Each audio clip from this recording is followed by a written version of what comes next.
Estamos en Radio y Diario Universidad de Chile, como siempre en este propósito por entender el tiempo en que vivimos, por entender el presente y futuro de esta parte del mundo de América Latina. Y en ese propósito queremos saludar ahora muy especialmente a quien nos visita, no solamente en la radio, sino también en Chile, a una figura importantísima de las ciencias sociales latinoamericanas, un intelectual brasileño que desde hace décadas viene haciendo contribuciones significativas para poder entender los procesos sociales y políticos en el continente, y que ha venido a nuestro país como parte del esfuerzo en la formación de cuadros que está realizando el Partido Poder Ciudadano, a quienes agradecemos también por la gentileza de esta entrevista. Nos referimos al profesor Emir Sader. Emir, muchas gracias por estar acá, por venir a la radio de la Universidad de Chile y por volver a la Universidad de Chile también, casa de estudios donde en una época importante de nuestra historia usted fue profesor. Hola, ¿qué tal? Sí. Bueno, vamos a partir hablando del tema ineludible, que es lo que está ocurriendo en Brasil, la proyección eventual del escenario político, pero antes de pensar en el futuro, muchos análisis que hablan de que este fenómeno fue en cierta medida inesperado, que no era previsible que de una manera tan rápida el fenómeno Bolsonaro llegara a convertirlo en presidente de Brasil. ¿Qué podría decir usted al respecto? Bueno, resumiendo un poco, ¿no? Gobiernos progresistas del PT han ganado 4 elecciones seguidas, ¿no? Priorizando las políticas sociales. Y seguirían ganando, incluso porque el próximo candidato sería Lula. Entonces la derecha buscó un atajo que fue un golpe en contra de Dilma Rousseff con una alegación, absolutamente indebida, ¿no? Arreglo de recursos presupuestarios de un renglón a otro que no tiene ninguna razón para un golpe, para un impeachment, ¿no? La sacaron, tanto fue el golpe que su vicepresidente, que había sido elegido y reelegido con un programa, puso en práctica el programa de la oposición, que había sido derrotado 4 veces, ¿no? Que Temer, claro. El objetivo era restaurar el modelo neoliberal, ¿no? Lo cual llevó a que él tuviera reducido a un apoyo menor del 5%, que su ministro de Economía fuera candidato a presidencia de la República, tuviera el 1% de los votos. Entonces fue claramente eso. La continuación de eso fue impedir que Lula fuera candidato. El que mejor representa el gobierno virtuoso del PT, que salió del gobierno con 87% de apoyo, teniendo más de un 80% de referencia negativa en los medios, volvería como candidato favorito a ganar en primera vuelta. Incluso las encuestas de segunda vuelta, las últimas, decían que si Lula fuera candidato, él ganaría de Bolsonaro, de cualquiera, en primera vuelta. Por lo tanto, es un encadenamiento de golpes institucionales, digamos, sacando Dilma, que había sido recién reelegida, impidiendo Lula de ser candidato, y en la campaña electoral una manipulación, porque Haddad, el candidato de Lula, era favorito para ganar. De repente pusieron en práctica un mecanismo que hace parte de esa guerra híbrida, ¿no? La estrategia norteamericana, judicialización de la política, lawfare, ¿no? Usar las leyes como instrumento de guerra. Produjeron mentiras estúpidas, ¿no? A punto, una de ellas, por ejemplo, aquí, que Haddad, como ministro de Educación, habría repartido un biberón, que el bico es un formato de un órgano sexual masculino, una perversión brutal, con fotografías, y lo multiplican con robots. Sí. Y después las iglesias evangélicas lo difunden, ¿no? Entonces el 74% de los electores de Bolsonaro creyeron en eso. La cosa y más otras más. Entonces con eso revertieron la tendencia electoral y ganaron. Ahora, no es que Brasil sea un país nazista, ¿no? Por la posición de Bolsonaro. Cualquiera que fuera anti-PT tendría el apoyo de la derecha. Sí. Porque el objetivo era impedir que Lula volviera a ser presidente. Ya que usted hablaba de verdades y mentiras, separemos verdades de mentiras.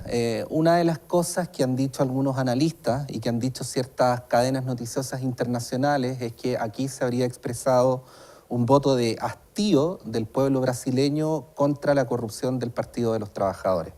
¿Esa afirmación es verídica o es falaz? Desde manifestaciones en 2013 se generó un clima antipolítica que en verdad era anti-PT, ¿no? Como instrumento de la derecha, ¿no? llenando un contenido de acusaciones de corrupción, que en algunos casos fueron ciertos. De Dilma nada, de Lula nada.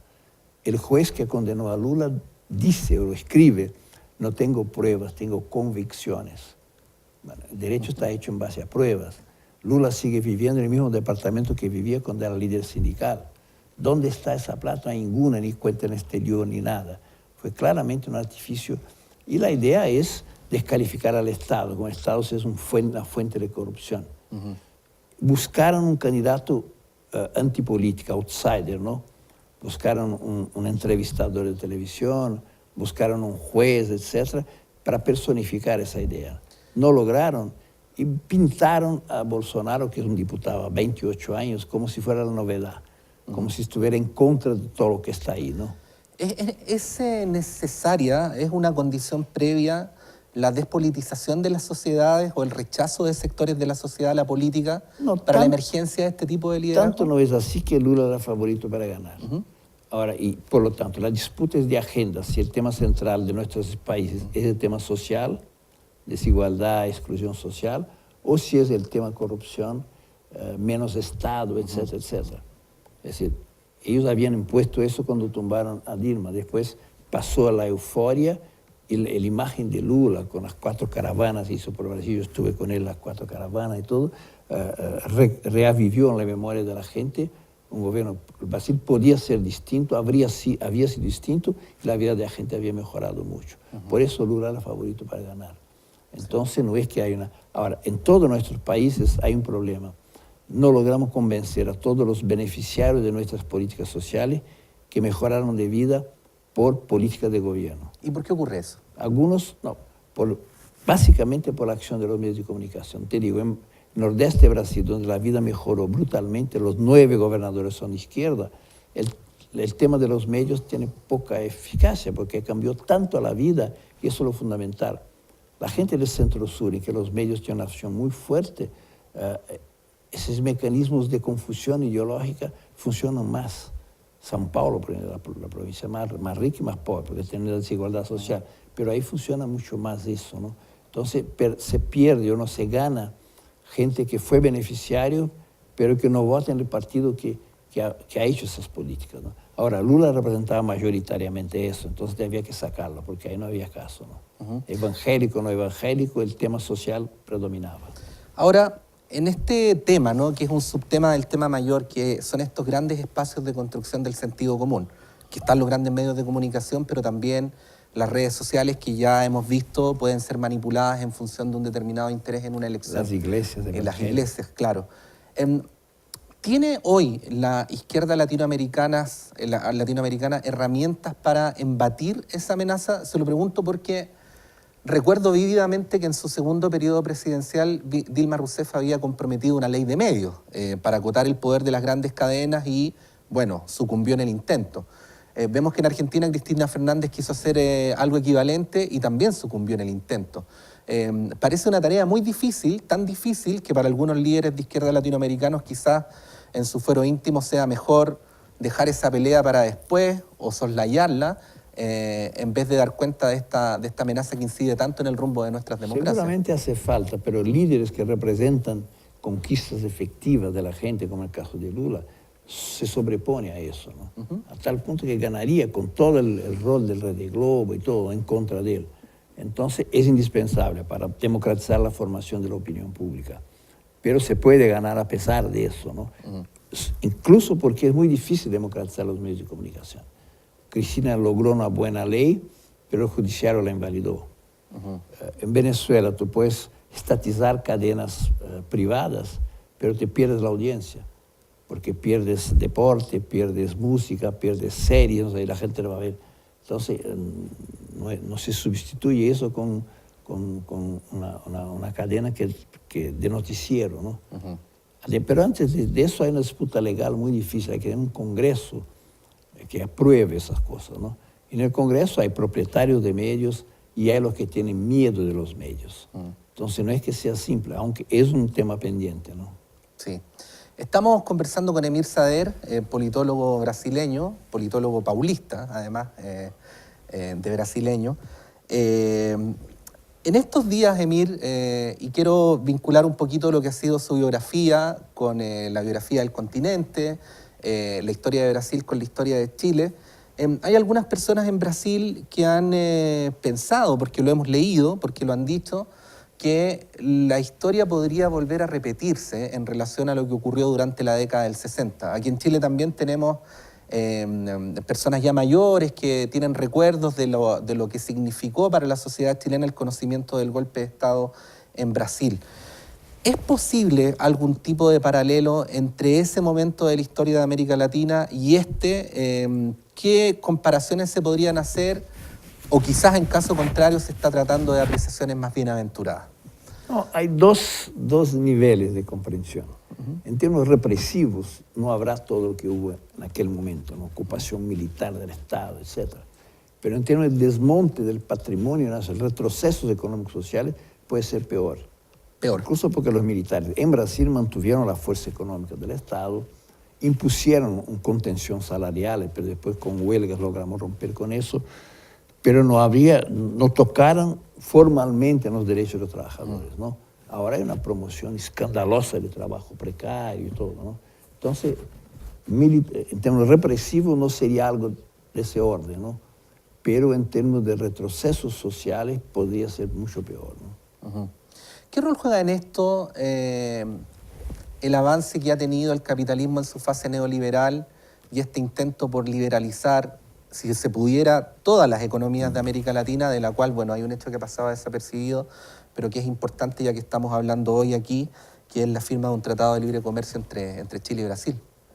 Bueno, yo creo que el cambio más importante fue el paso de un ciclo largo expansivo del capitalismo a un ciclo largo recesivo, cuya una de las características es la hegemonía, no más de un sector productivo de los empresarios, sino de un sector especulativo. Son los bancos de capital financiero, no el capital financiero que financia la producción, el consumo, la investigación, no, vive de compra y venta de papel. Al final del día, cuando ustedes dan la noticia, movimiento de la bolsa de valores, no se ha producido ni un bien ni un empleo. Por lo tanto, un sector ocioso que no promueve producción, al contrario, se acomoda con el ajuste fiscal, se acomoda con el endeudamiento, ¿no? Cuanto más se endeuda la sociedad, mejor para ellos, ¿no? Cuando vino la crisis de 2008, Obama dijo, hay que salvar los bancos, si no, el techo cae en la cabeza de todos. Se salvaron los bancos, después los que quebraron son los países, abandonados por los bancos. Entonces la plata hay, pero está en manos de un sector especulativo que no invierte. Ese es el principal retroceso, digamos, nuestro, ¿no? Si no quebramos la espina dorsal de ese capital especulativo, no habrá recursos para volver a crecer la economía, ¿no? Sí, bueno, cunde el pesimismo, pero también hay que decir que en Brasil el movimiento social es poderoso en comparación con otros países de América Latina. Tienen una central sindical que es probablemente la más grande de este lado del mundo, hay movimientos sociales muy activos aún. ¿Cómo podría describir en la actualidad el estado de lo que podríamos llamar la resistencia frente a lo que se viene?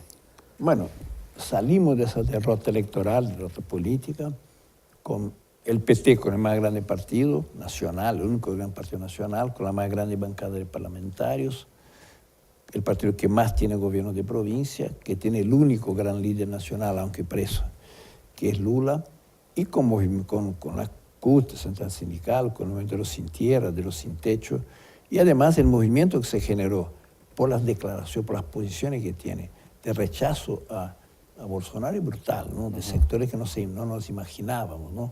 Ustedes conocen las declaraciones de él, ¿no? Así es. La apología de la tortura, echa de menos la dictadura militar. Pinochet se equivocó por haber torturado pero no fusilado, que había que fusilar 30.000 en Brasil, incluso Fernando Henrique Cardoso.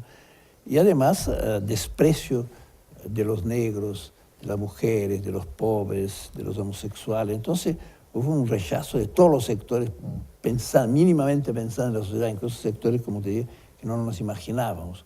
Por lo tanto, nos sale con la euforia de haber derrotado, claro, derrotó electoralmente a la izquierda, pero todos los formadores de opinión pública, salvo los grandes medios, las personas que tienen prestigio, todos están en contra, ¿no? Entonces se sale con capacidad de resistencia fuerte, creo. Sí. Bueno, este es un cuadro que hay que mirarlo en clave sudamericana también, Emir.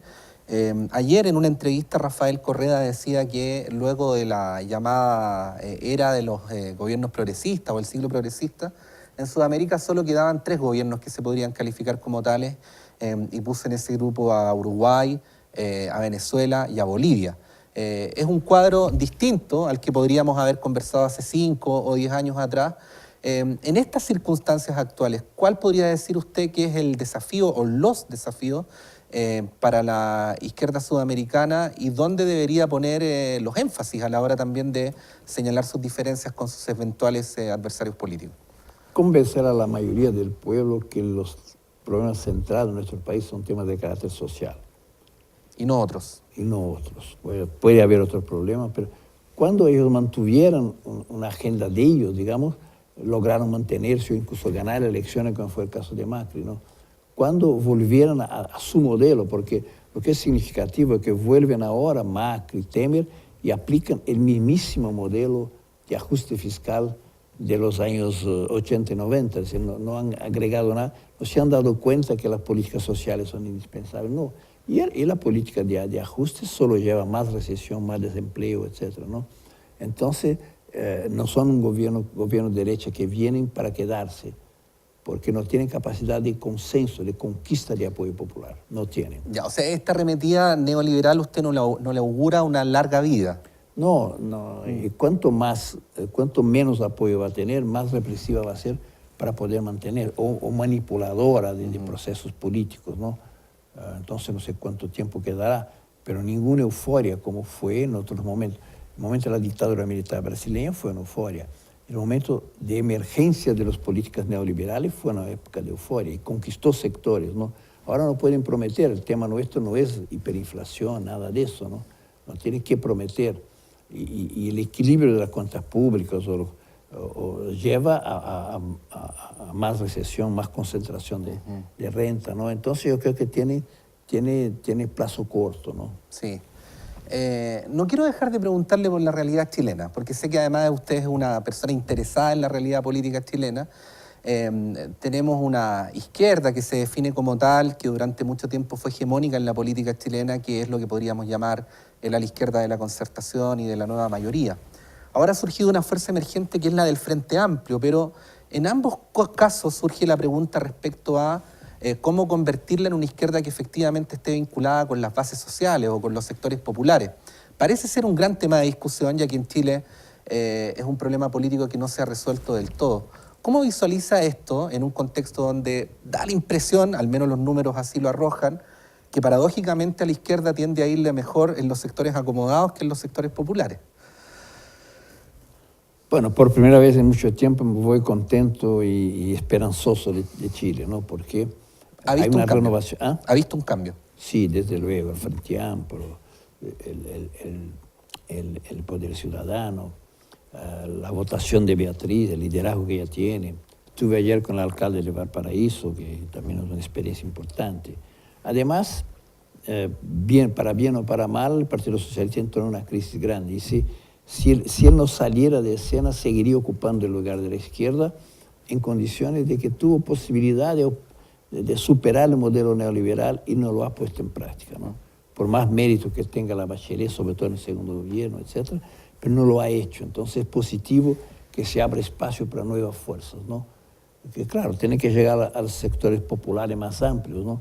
Pero para llegar tiene que tener un modelo antineoliberal que privilegie las políticas sociales y no el ajuste fiscal, que privilegie la integración regional, el intercambio sur-sur con China y no el Tratado de Libre Comercio con Estados Unidos, que resgate el papel activo del Estado y no la centralidad del mercado, cosa que de otros países se puede estudiar y resgatar experiencias positivas. Entonces, pero la votación que tuvo Beatriz, claro que tuvo votos populares significativos, ¿no? Para poder tener 20%, por más que la composición sea todavía mayoritariamente de sectores que no son los más pobres, ¿no? Pero yo creo que con el desgaste inevitable del gobierno de Piñera se va a abrir espacio para que sectores populares que han votado por él puedan ser reconquistados por la izquierda. Yo creo que ese es el camino, ¿no? No se puede tener un proyecto pretendidamente de izquierda sin embestir decididamente al modelo neoliberal. Sin invertir, no. Sí, la cara del neoliberal, del capitalismo contemporáneo es la cara neoliberal. Aumentó la desigualdad, la exclusión social en todas las partes del mundo. Hicimos milagros en América Latina de remar contra la corriente, contra la onda general, disminuimos la desigualdad, logramos inclusión social.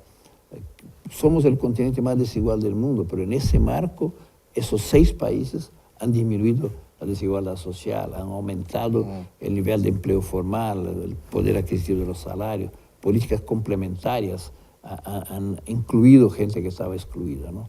Entonces fueron momentos más virtuosos de nuestra historia, ¿no? Bueno, Emir Sader, le queremos agradecer por haber estado en la radio de la Universidad de Chile. Muchas gracias a usted por ese espacio. Sí.